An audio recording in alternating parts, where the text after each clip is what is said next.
Hey, this is Professor Game, where we interview successful practitioners of games, gamification, and game thinking to help us multiply engagement and loyalty. I'm Rob Alvarez, a consultant and the founder of Professor Game and a professor of gamification and games-based solutions at IE Business School, EFMD, EBS University, and other places around the world. And before we dive into the interview, if you're struggling with engagement in your business and are looking to find out how to make sure your users stay with you, perhaps you will find our free gamification course useful. Find it for free in the links in the description. Hey engagers, and welcome to another episode of the Professor Game podcast, where we will be having Andrés today. But Andrés, we need to know, are you prepared to engage?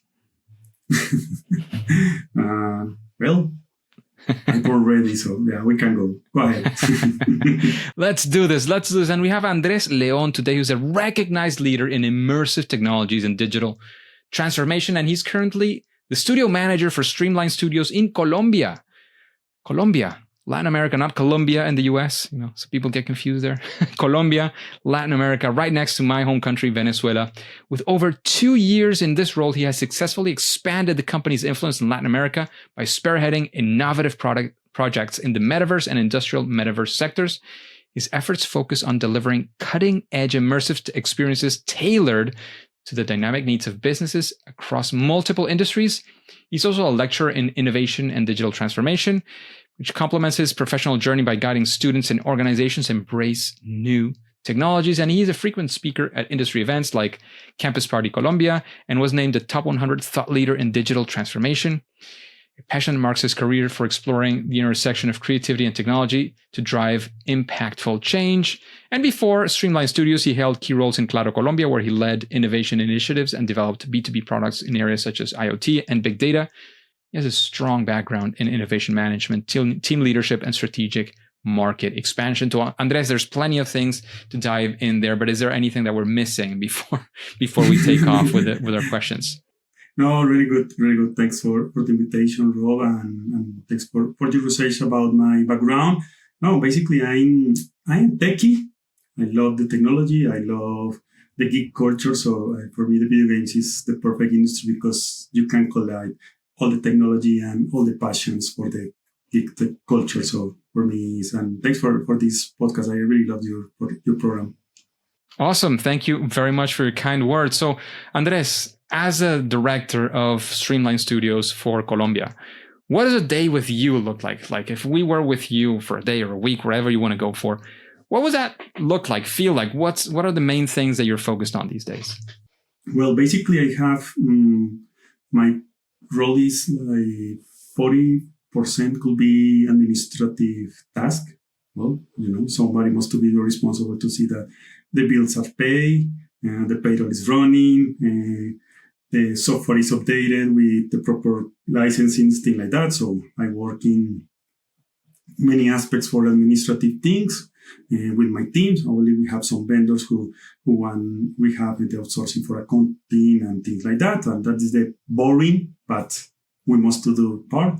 And the most attractive other part of I really love is the business generation from LATAM. So I connect with companies. I'm in charge of the product development for immersive technologies. So basically my day could be in the mornings, I try to close all the emails, invoices, everything administrative. And in the afternoon, I try to be really active in the social media like LinkedIn or contacting companies or in any events in Chamber of Commerce of Bogota or in industry like past week, Colombia 4.0, the most largest technology event in Colombia. So yeah, I try to balance in that, how create new connections and how maintain the bills and the responsibilities on time. Everybody gets paid on time is an important task to have always there, for sure. So Andrés, with all this background in digital transformation and innovation and immersive technologies that you have now as well in Streamline Studios, can you tell us of a time where things actually did not go well. Like you were expecting an outcome, with these immersive technologies or whatnot, and things did not go your way. A first attempt on learning, failure, however you want to name it. You don't have to shame any names or anything along those lines. You can keep the innocent protected, but we want to especially be there in that story because we want to hear that message of what actually happened. How did you get out of it? Like, what are the lessons learned that we can take from that? Well, a couple of things.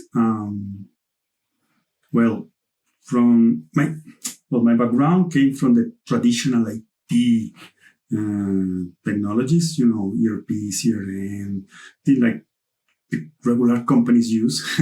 Normally, the way of how you solve the problems is based on linear screens, no? Like the user pressure here, and you can see this or that or the report, whatever. But when you enter in this industry, in the video games and immersive technologies and spatial computing, your mindset is must to be really, really different. So personally, the first comment I want to share is my humbleness experience. In my initial estimation with the project, say, hey, no, it's a simple couple of screens, something that we can do. No, when you start to work with VR headset, you must consider many different aspects, many different things. How I solve it? Be humble, sit with my team, say, hey, guy, please explain how to solve it, what we must do. Listen to people, understand, empower them to be the creators of the solution. And together we have amazing things, but I think this is something really important for me and in that moment. And the second thing in my past experience, my life, was when I started to learn about the new technologies. I found the IoT as the solution of many problems. Oh my God, we can digitalize everything. That's going to be really cool. And I found something really, really important. The power, the electricity. When you have sensors, you must grant the way to power them. And the difficulty in Colombia that we have is we have 3 chains of mountains, and go to some parts of the country are more expensive than hire a person and fill out one form. So the sensors could be sent to there, but try to connect to the electricity, try to have a connection to have that was really difficult. So that was something, not everything must to be solved with technology. No, I learned that. I learned some things really simple. The humans can do it and doing really well. They know the region. And you must be open to understand that not everything, not all solutions that came from Europe, Asia, US, must to apply exactly in the paper say that to Latam. Latam, we have our characteristic, we have our way to do the things, and it's important to balancing that, and that's what other humbleness learning I get from my life. Amazing. I think, there's 2 things on that one to unpack, as you were saying, being humble, understanding, like letting on the first part, especially, letting other people who have experience with some things as well to sort of take over some of the stuff. But then with technology, like people, when I mention gamification, game-inspired learning, or game-inspired strategies for solving stuff, people's minds, for some reason, tend to go to what you guys make, right? Immersive 3D environments, super complex AAA video games, and all, which is awesome and fantastic. Don't get me wrong, I love those, and when that is the solution you need, I'm all in. I actually that's something I would definitely enjoy very much creating. But oftentimes, more often than not, not the budget, or honestly the problem require that's such a huge high level, and people sometimes forget that there's a life outside of technology as well. And I have some of the prototypes here. This is a broken prototype of my cards. I created this card game. Might eventually become a board game. I'm not 100% sure yet. For helping my students learn a specific subject that I have on my supply chain management classes. That's it. It's a card game, and it doesn't get simpler. Like initially, I also have here the way I prototyped it initially. These were index cards. That was it. That was all I needed to do my prototype and to see if things were working. So yes, we easily forget that technology is not the do-all, be-all every single time. It might be the solution, it might be a part of the solution, it might even be the whole solution, but it doesn't have to be. So cheers and kudos to that, Andres. And let's actually shift, right? I mentioned the word fail, and it's a loaded word for many people as well. So let's actually go to the other side. What about a time when things actually did go well? Maybe a positive experience that you want and can share. Can you tell us how that happened? What were maybe some of the success factors? We want to live the story with you, especially. No, basically, my passion is this technology, and I have a strong background in B2B business. And basically, all my career, I passed from many consultancy firms, and you start to learn the processes and the things that really matters to the business. Because when you are in the entertainment industry, you want the people to have fun time, enjoy the time, have good experience. But when you pass to the corporation and companies, entertainment is nice to have, but they need information on time, accuracy, they need to solve problems. And how do you find this intersection? That you use the expression gamification, that is usually how the literature say that, or the paper say how you can implement that. But the fun factor is something that the business side is not really important at the beginning, but when they saw that you can solve many things and have an impressive experience, something beautiful, something attractive, the things start to change. So we start to work last year with an immersive experience of how cool to be the fashion show, the fashion boutique could be and a shop to transform this experience. And the interesting fact was, at the beginning we think, hey, we're going to take an e-commerce and put 3D assets. But they say, hey, this is not something fun. It's not attractive. What we do was try to get the cloud drop, put with a 3D proportional and really high detailed characters. And then we create an experience when you feel like you're in a forest, but inside a shop. So something that you couldn't do in a physical shop, but you can do in a computer, in a tablet, in a VR headset. So for me, that was really, really useful and really interesting to see how this experience that in technically speaking is just spend time walking around the shop, but you can start to extract more information that you actually can't get in a physical store. And what I explain. One person can stay in one corner of the area of one shop, and you don't know what they are seeing. You don't know what they are attracted. You don't know what's happened with them. When you start to see the journey inside this experience, the interaction with the clothing, the interaction with the fabrics, the interaction with the materials, you start to extract many information that is not normally in a physical store. And that was really, really satisfactory. Really, I feel really enjoyed that, to see how we are connecting something pretty with something useful for the organization. And that's made me really proud. So now we are pushing this experience within different companies. We are in this initial stage, but I hope that we can get more detail and more information about how the people interact with the brands, how the people interact with what they are purchasing, and extending this experience to the next level. It sounds amazing. Love that. Thanks, Andres, for sharing all of that. And, with all the experience that you've had and all the stories that you've shared already, I'm sure that when you're facing a challenge, there is a certain way which you go about solving the challenge, or even deeply understanding it initially. Can you run us through, a quick sort of through what goes on in your mind, and what are maybe the steps of, there's this problem that we're going to solve with immersive technologies. How do we go about doing that? Sort of putting on maybe a hat of project manager, or of I don't know, how does that look like? Is there something that you can share in that sense of how you guys, or you in particular, do that kind of work?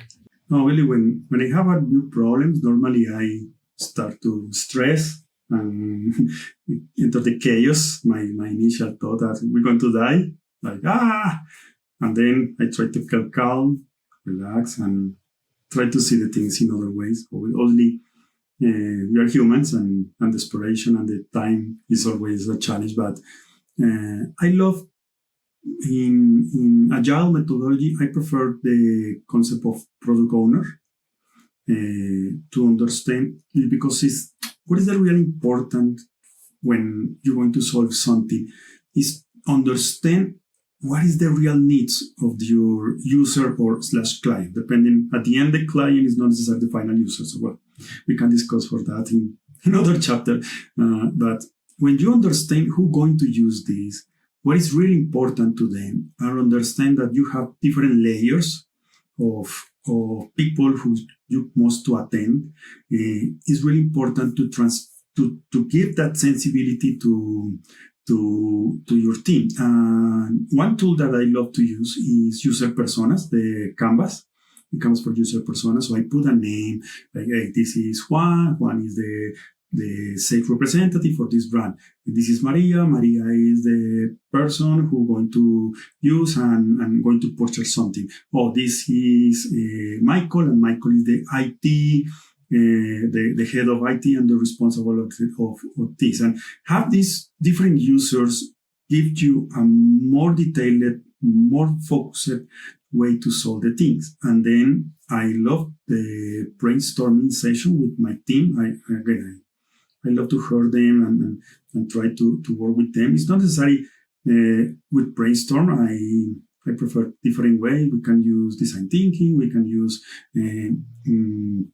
sometimes we play with roles, things like that. But normally we try to at least to discuss, to have this other point of view, because it's always important to the people start to hear and someone at least make questions about the ideas, because sometimes everybody is they need to solve everything. So it's important to have at least some discussion, and then I start to define the processes and the tasks, and then define the timing and the capability, because sometimes you have a really good solution, but you don't have the technology, or you don't have the experience, or you don't have the tools yet. So sometimes I try to validate and try to balance in that. And then the agile way to work and try to have the discipline. Because what is the problem when you have problems and you are solving things? Your creativity is super high and you are solving something. And in the middle of that solution, you want to make another change. And you are really excited, and then everything gets a mess. So it's important to have that discipline when you are using agile methods to have, hey, I solve in this way, I close, evaluate, make sense or not, I pass to the next solution, but at least to complete the cycles. Sometimes it could be challenging, sometimes it's possible, sometimes not, but I try to have that discipline, because normally when you are excited solving things, you get a mess creating many solutions, and you can confuse the team and even the client. Yeah.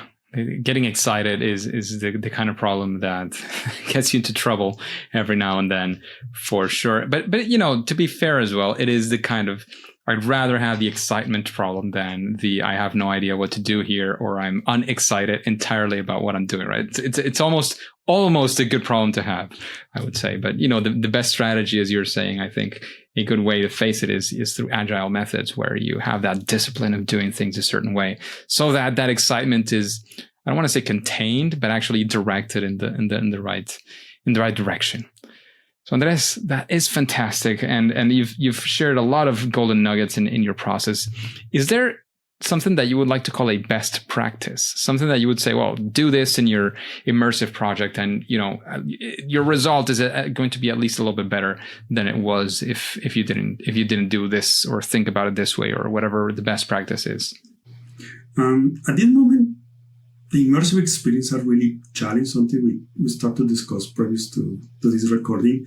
And at this moment, the metaverse is colliding with platform games, as I prefer to call. So you are seeing Roblox, Fortnite, Minecraft, Grand Theft Auto, Sandbox. You have seen many different platforms, but you are seeing many games where the people spend many hours there. And for the people who want to put their brands in those spaces, they need to understand what is their target client, the user gamer, the user player, the user persona, where it really is. Because for some brands, the dull look like or stylized of Fortnite could be something that don't match with their brand. But opposite for others. For others, that cartoonist, that stylized could be something that they really match with their brands. And what's happening I came in some part of my life from marketing. I love marketing because they always have money, so they can do many things. But the problem is they have money to spend super fast. No, marketing needs something for Mother's Day, something for Valentine's Day, something for Halloween, something for Christmas. They can wait 2 years for something. This is something for next week, couple of weeks, 1 month in advance at the top, and they spend in easy to get, solution that you can implement super fast.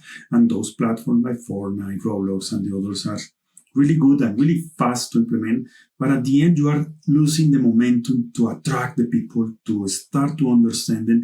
And you have only really pretty launch and not a strategy. So my suggestion, when you are working in an immersive experience, is try to understand if you are designing something for one time. Hey, I end up in a new store in Tokyo, in Madrid, in whatever you want to analyze. For only one use, hey, go for this fast solution. You want to have a new channels, new way to learn, to understand, to interact with your clients. Hey, take your time, breathe, and decide what is going to be your next steps. Obviously, you want to have your in-house solution only for you. You're going to need a good content material to have the people recurrency to feel, hey, this is innovative, this is something with new information, with new products, with something good for me. So you're going to need that muscle, that discipline, that work to have information all the time. Or you can have something in the middle, an integration, some aspects in a popular platforms, other in my private solutions, or things like that. And something I found in my recent research, and sorry I extend, but I really love to to talk about this, is the metaverse at this moment in the big corporation is a private experience, because the big companies are concerned about the IP. What is not the data user, is what the GPDA, the thing like that about the information of the user is something well worked in Europe specifically, but the information of the company. So we are talking about our strategy. What is going to be our next product release? What is going to be our next market to attack? What is going to be our next strategy? And that kind of things are really, really private for the company. So what we have found is a strong increment in the private metaverse as a space for discuss, to co-create, to work together inside the companies. But it's something that the companies don't want to share, don't want to talk with the people, because at the end it's not part of their strategy, and it's not something that they're going to open the doors to the people external go to enter in their experience or their platform. So it is something that we start to see that what information wants to be indoor inside of the company, and what you want to share with your clients. So these aspects are really, really important to understand, because it's not a bullet fit for everything. So you need to balance in and understand what is your needs and what is going to be your next step according of your needs and according to your budget, obviously. Sounds great. I love it. So Andres, you've given us a few recommendations there on those great practices. Is there a person that you would recommend as well? Somebody that you would listen to in an interview, a future interview in the Professor Game podcast, answering these same questions? Maybe somebody you look up to, somebody that it's inspired you, or somebody you've never, you've read a book of and maybe you would like to hear more. I don't know, wherever your inspiration takes you. I love Jay McGonigal. She is the guru of gamification. Her TED Talk is really, really famous. It's like, 2010, 2012, something like that. Was my inspiration. I love when I heard she talk about that. I read her book. And specifically what she said is, when you're a gamer, and that connects with my young Andres, I remember when I was in the university, and she said that one gamer can spend all weekend solving one mission or passing one word, completing, not eating, not sleeping, play with all the passion, with all the energy, with all the focus, and something that could be really interesting. And I don't want to say that it's slavery of the employees or something like that, but you can have that flow, that momentum, that focus to work and solve things as you solve one level when you're going to fight with a big box on something going to be attractive. So I really want to hear how she feel and how she serve the world now with this AI generative, with the new 3D games, with the new metaverse experience. When she started to talk about this and she wrote the book,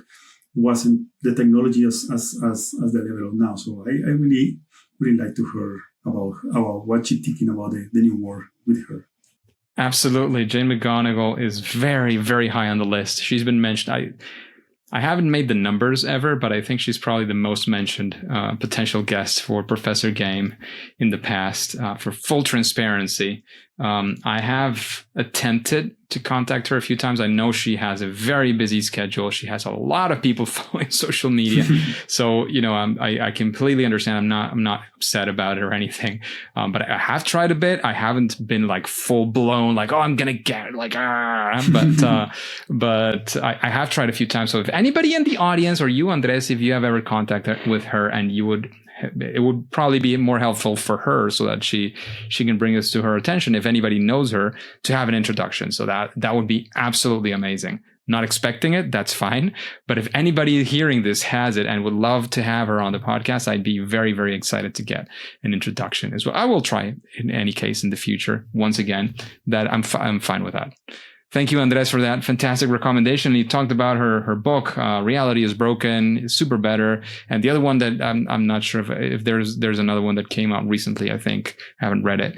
In any case, fantastic. Is there any book, or maybe it's one of those books, I don't know, is there a book that you recommend this audience, the engagers, who are people looking forward to, thinking of creative, immersive, gamified experiences to improve loyalty, engagement, or whatever that looks like in their own projects? Well, at the end at this moment, YouTube is a Babylon library. You can enter and see many aspects and many different talks and experts that you can follow and see. I really like the content from.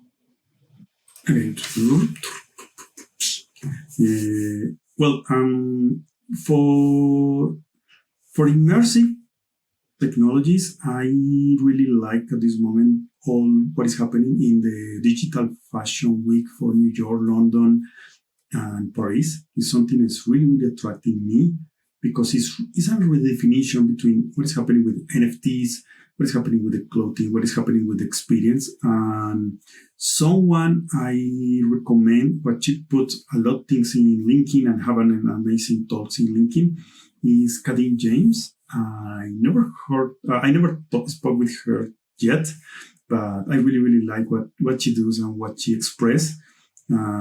She's doing something really amazing, and it's attractive, the big brands in this immersive experience. So for me, it's really cool. And well, obviously, then all the announcements related to Mark Zuckerberg, of our friend Mark, with what is happening with Horizon, and it's really interesting. And something I want to recognize, and kudos for him, is how he challenged the uncanny valley, these uncomfortable 3D hyper-realistic faces, and he passed his metaverse to a stylized, so it's something pretty, but it's not realistic.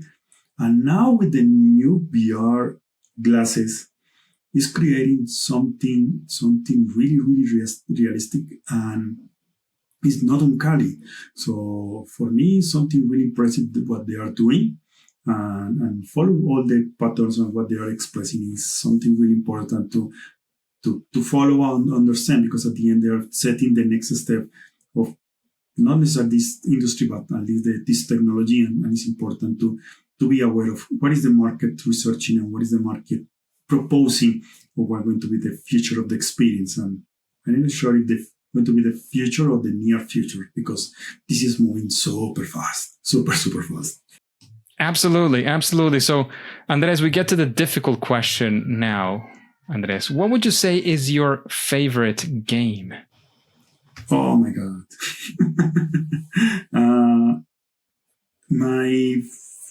My favorite game when I was kid was Captain Tsubasa, Supercampeones. And this cartoon from Japan, World Soccer, was the Captain Tsubasa. When I was kid, and I really hunt the possibility to play your cartoon. That was when I was kid, so I really love that. But with the years, I get older, and all the Grand Theft Auto saga. I love the Grand Theft Auto saga. So I'm waiting for the new experience that they're going to release soon. I want to see what happened with that, and it's always a really amazing. Even they're bad with the Colombians.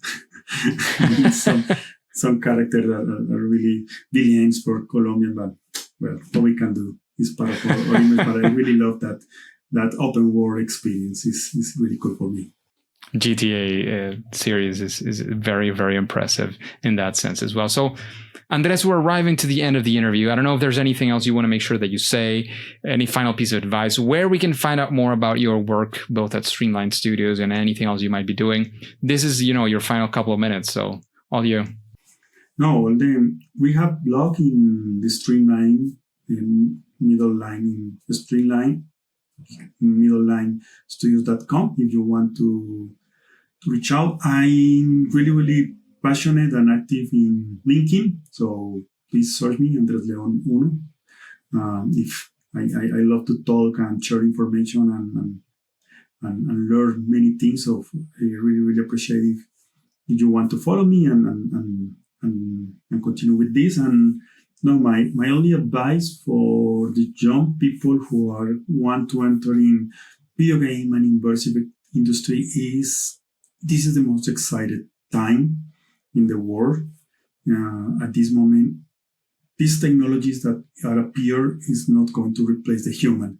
They are helping us to be better, more professional, more assertive, more accelerated. So I suggested to take the advantage, take the time, understand what you want to do. The video game industry is not only one type of games. The immersive experience is not what type of experience. We have many things to do, many roles. So if you love the technology and what we can do, follow your instinct, learn about that, use the new technology, and please follow me if you want to talk and discuss about these things. And Rob, thank you again for this space and really nice talk. It's great having you, Andres. Thank you again for sharing your experience, your knowledge, your understanding, everything that you've done. However, Andres and Engagers, as you know, at least for now and for today, it is time to say that it's game over.